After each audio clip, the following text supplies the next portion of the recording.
tentang Khawarij. Khawarij itu secara letterlock ya, secara harfiah artinya yang keluar.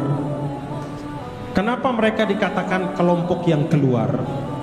Karena pada awalnya mereka adalah pengikut dari Sayyidina Ali. Sayyidina Ali itu khalifah keempat dari Khulafaur Rasyidin. Pada saat itu ada pemberontakan oleh Sayyidina Muawiyah. Terjadilah perang, namanya Perang Siffin.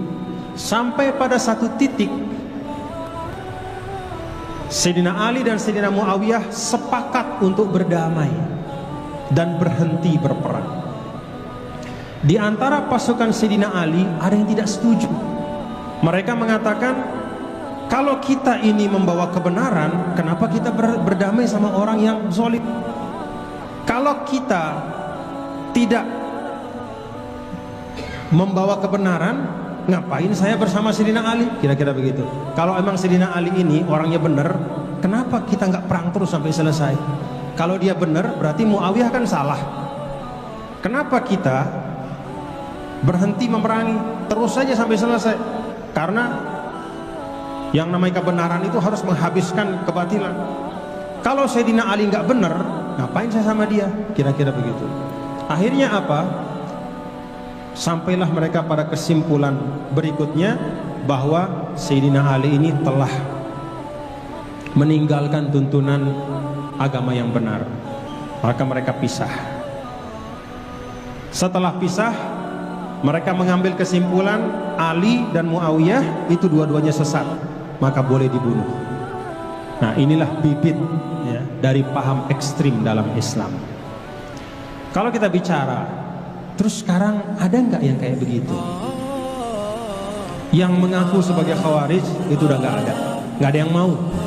Karena memang ini kelompok yang punya stigma tidak baik.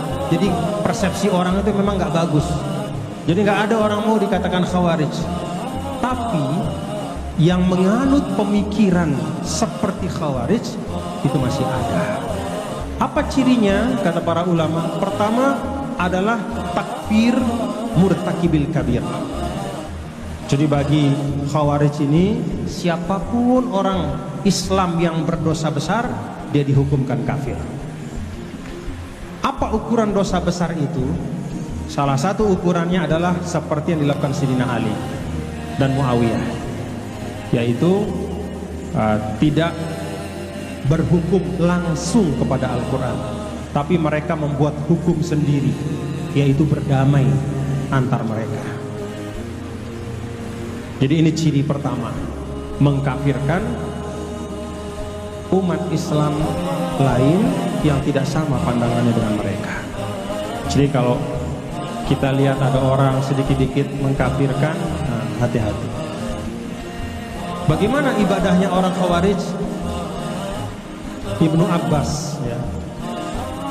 Jadi sepupu Rasul itu ketika diutus oleh Ali, Sayyidina Ali untuk berunding dengan Khawarij, kata Sayyidina Ibnu Abbas, begitu saya datang ke kemah mereka, saya melihat tidak ada badan yang lebih kurus dibanding badan mereka, saking kuatnya tahajud.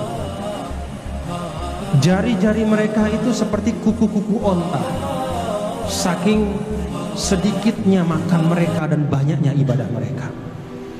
Mata mereka itu cekung seperti lubang, seperti mulut sumur, saking tidak pernah tidur malamnya karena ibadah. Dan kemah-kemah mereka itu penuh dengan suara bacaan Al-Quran seperti suara lebah yang berdengung di sarangnya. Itu Khawarij. Apa artinya, bapak-bapak, saudara? Ibadah tanpa fikih, paham, itu bahayanya bisa saja tidak kurang dibanding orang yang tidak beribadah.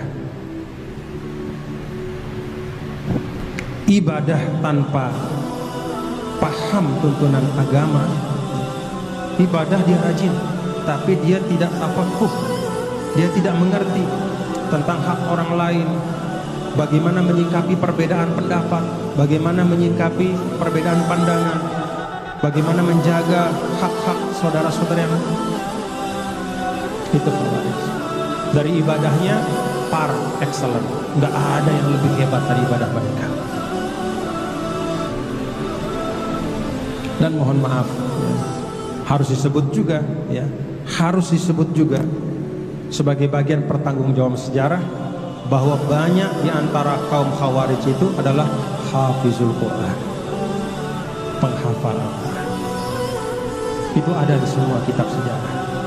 Mereka menghafal Quran, sholat malamnya tidak putus, zikirnya tidak putus, zuhudnya tidak kurang, kepada makanan dan dunia mereka menjauh, tapi karena mereka tidak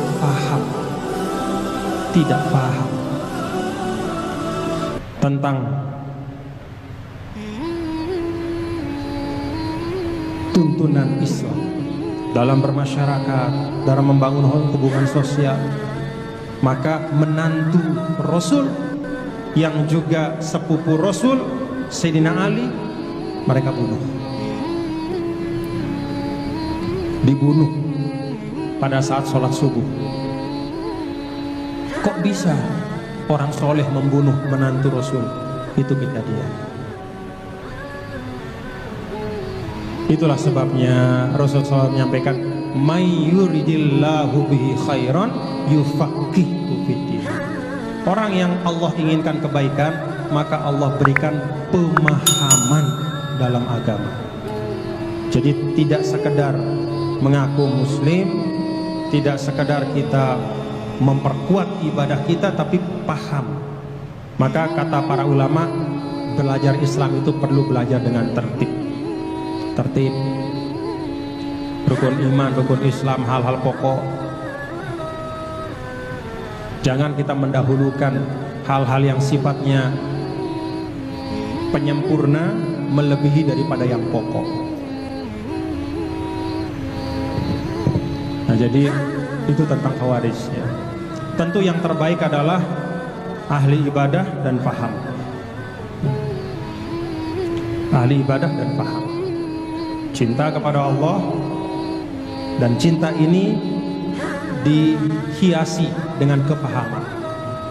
Apa itu kepahaman? Ya kita belajar.